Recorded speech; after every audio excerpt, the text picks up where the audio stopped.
Hello guys, आज हम पढ़ेंगे जीन थेरेपी। जीन थेरेपी कब दी जाती है? जीन थेरेपी तब दी जाती है जब कोई आनुवांशिक बीमारी होती है, आनुवांशिक डिसीज़ होती है। हेरिडेटरी डिसीज़ के लिए हम जीन थेरेपी देते हैं। जीन थेरेपी में एक्चुअली क्या होता है, कोई जीन्स है जो काम नहीं कर रहा है, तो हम उसकी जगह पे फंक्शनल जीन इंट्रोड्यूस करते हैं बॉडी में।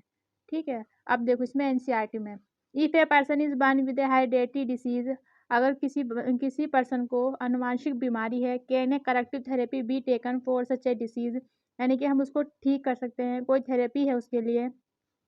तो ऐसी बीमारी के लिए होती है gene therapy. Gene therapy is an attempt to do this, इसके लिए हम क्या करते हैं, जीन थेरेपी देते हैं। Gene therapy is a collection of method that allow correction of a gene defect that has been diagnosed in a child या embryo. तो हम क्या, जीन थेरेपी में क्या होता है, एक करेक्ट जीन इंट्रोड्यूस किया जाता है जो डिफ़ॉल्ट जीन है उसके फंक्शन को कराने के लिए। Here genes are inserted into a person cells and tissue to treat a disease.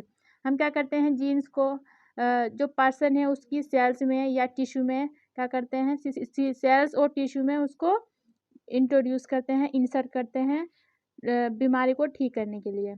Correction of a genetic defect involve delivery of a normal gene into the individual or embryo to take over the function of and compensate for the non functional gene. हम क्या करते हैं, genetic defect को ख़त्म करने के लिए हम क्या करते हैं, नॉर्मल जीन एम्ब्रायो में डाल देते हैं। क्या करने के लिए, जो फंक्शन है उसका नॉन फंक्शनल जीन का कराने के लिए। नॉन फंक्शनल जीन जो काम नहीं कर रहा है उसकी जगह पे हम फंक्शनल जीन डालेंगे। अब देखो इसमें आगे क्या है, first clinical gene therapy was given 1990 to a 4 year old girl. सबसे पहले जीन थेरेपी किसको दी गई थी, 4 ईयर्स की लड़की थी, 1990 में दी गई थी with adenosine deaminase deficiency.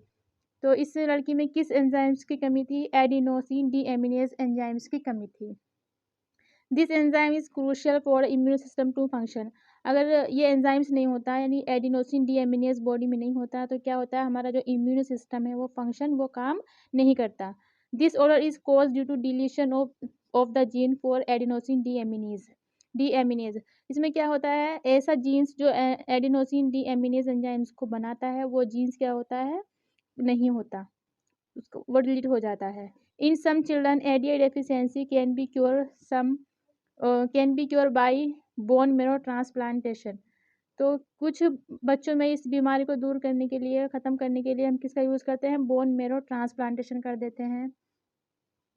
In other it can be treated by enzyme replacement therapy, या हम जो उसमें नॉन फंक्शनल वो जो एंजाइम्स की कमी है, एडिनोसिन डीएमिनेज, वो एंजाइम दे देते हैं। तो 2 मेथड है इसका, पहला है बोन, मतलब 2 मेथड से हम इसको क्योर कर सकते हैं, इस डिफेक्ट को, बोन मेरो ट्रांसप्लांटेशन और second enzyme replacement therapy, in which functional ADA is given to the patient by injection. इसमें क्या होता है, जो फंक्शनल एडिनोसिन डीएमिनेज एंजाइम्स होता है उसको हम क्या करते हैं, इंजेक्शन से पेशेंट को दे देते हैं।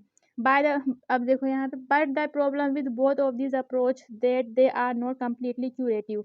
लेकिन ये जो दोनों जो मेथड हैं, बोन मेरो ट्रांसप्लांटेशन और एंजाइम्स रिप्लेसमेंट थेरेपी, ये परमानेंट नहीं है।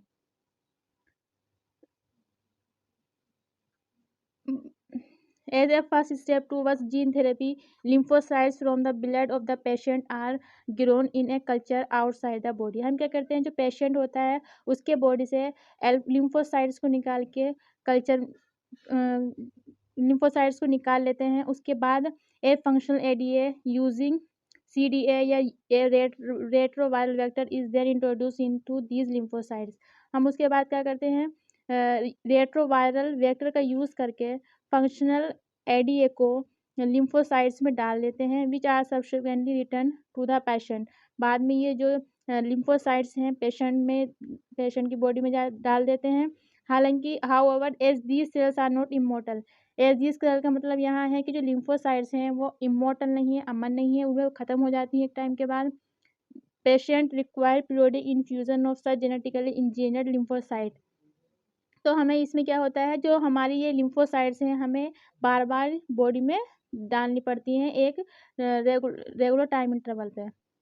However, if gene isolated from marrow cell producing ADA is introduced into the cell at early embryonic stage, अगर हम बोन मैरो सेल से वो जीन्स निकालें जो एडीए को प्रोड्यूस करे, अगर हम उसमें जाइगोट में या अर्ली एम्ब्रायो में डाल दें तो ये क्या होता है, परमानेंट क्योर होता है। It could be a permanent cure.